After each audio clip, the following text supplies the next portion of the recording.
Salut à tous les amis, on va débriefer le match qui vient de se terminer, donc le Classico perdu par le Barça après une humiliation 4-1 donc contre le Real Madrid, donc Classico qui était donc pour la finale de la Super Coupe d'Espagne à Riyad. Donc on a beaucoup de choses à dire, hein. Le Barça qui sort d'une défaite 4-1, une humiliation, comme on dit un bagno tactico en Espagne. Alors oui, ça est très dur de parler de ce match, c'est logique puisqu'il vient de se terminer, on vient de se prendre une gigantesque claque. Je pense que pas mal de supporters ce soir auront du mal à fermer les yeux. T'en as d'autres qui vont dire bon, je m'en fous, j'en ai marre du Barça, etc. Bref, comme d'habitude, c'est ce qu'on vit depuis assez régulièrement, malheureusement, depuis quelques années. Bon, en tant que supporter du Barça, je vais vous vous donner mon avis sur le match qu'on vient d'assister et surtout sur les conséquences potentielles, etc. Alors, globalement, une première mi-temps où le Real Madrid a été supérieur à Barcelone, ça on le savait, on s'y attendait. Déjà, le 11 mis en place par Xavi était très conservateur, je trouve, avec un Sergio Roberto titularisé au milieu de terrain, une espèce de milieu à 4 qui finalement n'avait pas beaucoup d'utilité en soi. Le Barça a eu un problème en première mi-temps et je pense que tout le monde l'a vu, même tout au long du match, mais en première mi-temps c'était encore plus criant.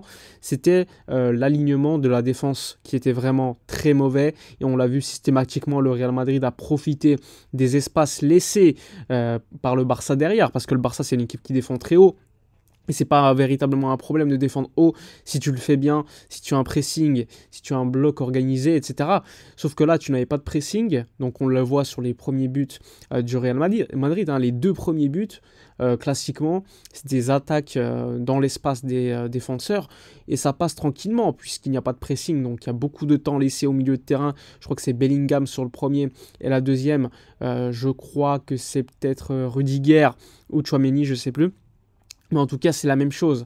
C'est deux fois la même chose dans l'espace, derrière le dos des défenseurs centraux du Barça, qui, évidemment, sont responsables parce que mal alignés.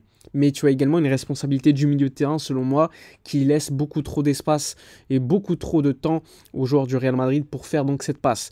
Donc le Barça, vite fait, rapidement, il menait 2-0. Malgré tout, Lewandowski va marquer un but un petit peu venu d'ailleurs, hein, parce que le Barça a certes une ou deux occasions par Ferran Torres, avec une barre également touchée. Mais je trouve qu'on n'est pas dominateur, loin de là. On n'a pas beaucoup de situations. Et lorsqu'on les a, on n'est pas efficace. Donc tu vois, à ce moment-là, tu as le but de Lewandowski. Et juste après, eh bien, tu concèdes un penalty. Donc Araujo, alors que les premiers fautifs sur les buts, je crois que c'était Koundé, Baldé également sur l'alignement. Tu avais également Araujo. Bref, ils ont tous été responsables, notamment aussi Christensen. Et sur le troisième but, c'est Araujo qui fait une faute sur Vinicius. Alors, la faute est très légère, mais il retient Vinicius et l'arbitre le voit et siffle directement. Donc c'est pas scandaleux, même si voilà, en tant que supporter du Barça, on peut se dire que c'est un petit peu léger, mais un défenseur central, normalement, il doit faire attention dans ces zones-là, surtout quand tu joues face au Real.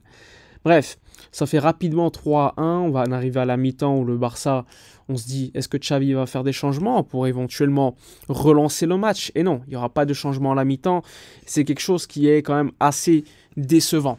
Je m'attendais à un changement, rien du tout, pas de réaction de la part de Xavi qui va continuer jusqu'à l'heure de jeu avec la même équipe, et là il va faire rentrer Lamine, Joao Félix, Fermín Lopez, voilà, bref.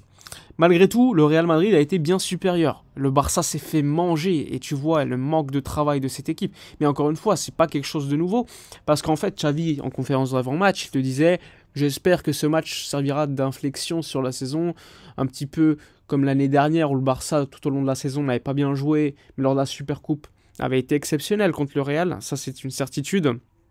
Et donc, il s'attendait un petit peu à la même chose ce soir. Sauf que toujours pas de jeu tout au long de la saison, t'as pas les mêmes individualités, parce que Gavi l'année dernière avait été exceptionnel, par exemple là il n'est pas là, tu n'as pas de 6 comme Busquets, même si Busquets n'avait plus le niveau à mon avis pour le top niveau, ça reste un joueur qui a un profil assez intéressant qu'on n'a pas à Barcelone, ça c'est aussi un problème, et à mon avis ça doit être la priorité pour le mercato d'été.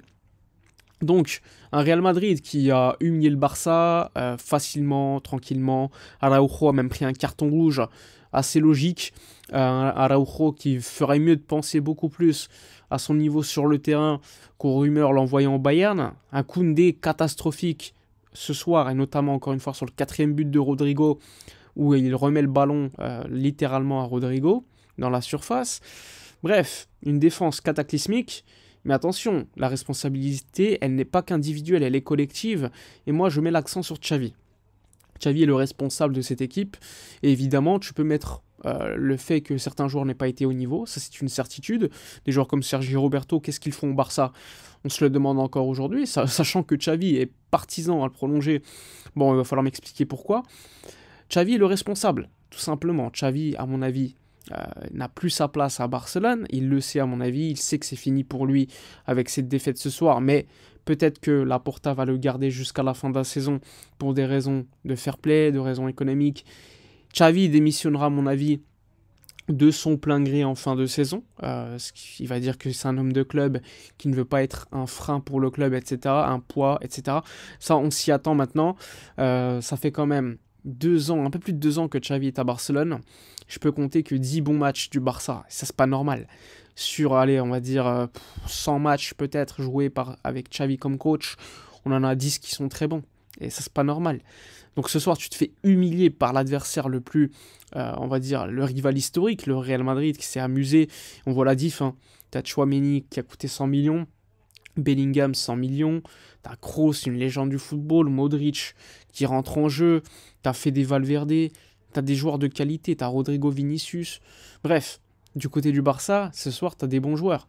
On va pas se mentir, individuellement sur le papier, tu as un De Jong, tu as un Gundogan, tu as un Lewandowski, c'est des bons joueurs sur le papier, tu as Pedri, mais déjà, je pense que sur le papier, ils sont inférieurs globalement à l'équipe du Real qui est beaucoup plus complète, et en plus, si tactiquement, il y a des profils qui manquent à Barcelone et qu'il y a en plus tactiquement un meilleur travail effectué par le Real Madrid, et bah, tu te fais manger comme ce soir. L'année dernière, on avait mangé le Real tactiquement parce qu'on avait les profils et que les joueurs étaient vraiment en symbiose, on le voyait collectivement, c'était bien, bon pressing, etc. Là, je me rappelle du premier but, je crois que c'est Gavi l'année dernière avec le pressing de Busquets pour Lewandowski qui avait donné le ballon à Gavi. Bah, ce soir, il n'y avait pas ça, il n'y avait pas 6 qui pressaient haut, on avait les milieux de terrain, eux, qui pressaient en recul-frein, qui reculaient, etc. Donc c'est quand même assez différent du Barça qu'on attend. Donc beaucoup de choses à changer, globalement, dans cette équipe. Je pense que certains joueurs n'ont définitivement pas le niveau individuellement, bien au-delà de la facette tactique. Quel que soit le coach, même si tu amènes Pep Guardiola, tu as des joueurs qui n'ont pas le niveau. Et ça, c'est un élément également à savoir. Et un coach qui n'a pas le niveau aujourd'hui, Xavi, à mon avis, n'a plus sa place à Barcelone pour des raisons assez logiques. Je pense qu'il ne contrôle plus son équipe, ou s'il le contrôle, il le contrôle d'une manière complètement mal. Je pense que les joueurs ne comprennent pas aussi le jeu attendu par le coach. Bref, de toute façon, on a vu l'évolution du discours du coach depuis des années. Avec au début, je veux bien jouer au football, etc. Et maintenant, même si je gagne 1-0, je suis content. Vous voyez le pragmatisme de Xavi, l'évolution également dans ses idées, c'est pas normal. Et je pense que c'est le moment pour dire au revoir au coach. Et également que le Barça réfléchisse profondément à un changement économique, sportif, avec des départs de certains joueurs, des arrivées de top players confirmés, avec un coach qui a des idées et qui veut jouer comme le Barça le doit, et avec un coach à renommer, non pas un coach qui connaît le vestiaire de Barcelone par ses années de joueurs, etc. On doit avoir des joueurs et un coach confirmé. Voilà la conclusion à faire après une soirée difficile. Bref, je vous remercie pour ceux qui ont eu le courage de regarder la vidéo. Je vous dis à la prochaine et d'ici là, comme d'habitude, portez-vous bien.